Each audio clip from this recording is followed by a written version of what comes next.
orang yang sibuk dengan dunia, mencintai dunia, dia terhalang dari mengerjakan apa yang bermanfaat. Untuk lihat orang-orang yang sibuk kerja, sibuk dagang, sibuk usaha, dan cinta dia kepada dunia, nggak sempat dia.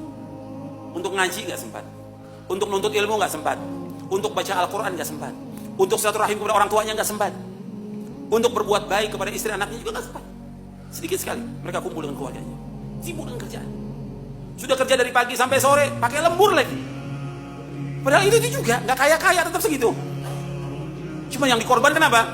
Pengajian dikorbankan, baca Quran dikorbankan. Bahkan ada yang sholat dikorbankan oleh dia. Sebelum subuh berangkat, sebelum subuh untuk ngejar kerjaan ini, untuk dagang sebelum subuh berangkat. Sholat subuhnya di mana? Kalau kita berangkat, umpamanya saya dari Bogor ya, ke Jakarta, sebelum subuh saya berangkat.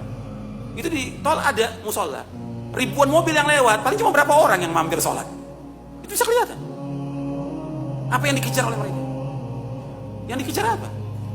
Padahal nggak seberapa, dunia seisinya nggak ada harganya sama sekali. Seandainya orang mendapatkan gaji 1 miliar, 1 miliar, bukan 5 juta, bukan 10 juta, 1 miliar, nggak ada artinya apa-apa. 1 miliar, nggak ada artinya apa-apa.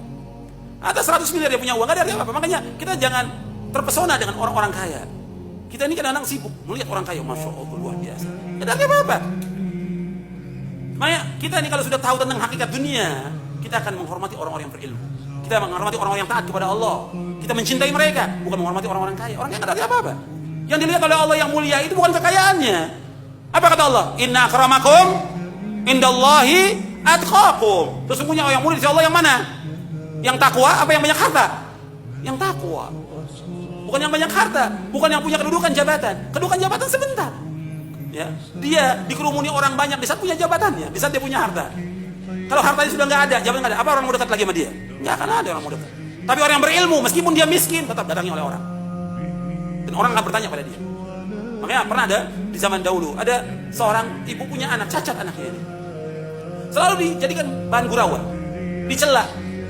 Kemudian kata ibunya, wahai anakku, kamu belajar. Belajar ilmu syar'i, belajar kamu, belajar. Allah akan muliakan kamu. Karena ingat kepada ayat Al-Quran si ibu ini. Yarfa'illahu alladhina amanu minkum walladhina utul ilma darajat. Belajar, anak ini terus belajar. Sampai dia berilmu, nggak dicela lagi oleh orang, nggak dihinakan lagi. Semua orang datang, atau orang-orang kaya datang pada dia untuk belajar. Ya, makanya ilmu tetap. Hormati orang yang berilmu, hormati. Karena Allah yang memerintahkan demikian dan juga Rasul memerintahkan demikian. Sallallahu alaihi wasallam. Nggak ada suruh menghormati orang kaya, nggak ada. Kalau menghormati orang yang lebih tua ada dalam hadits Nabi yang sahih. Tapi orang kaya nggak ada. Tapi kalau kita lihat, ya orang hormatnya luar biasa. Sama ustadznya salam, nggak salam dia. La salam wala kalam. Sama orang kaya ketemu, masya Allah dipegang tangannya. Gimana pak kabarnya baik? Apalagi kalau lihat mobil depan itu mobilnya bagus, masya Allah. Dikerubutin sama panitia.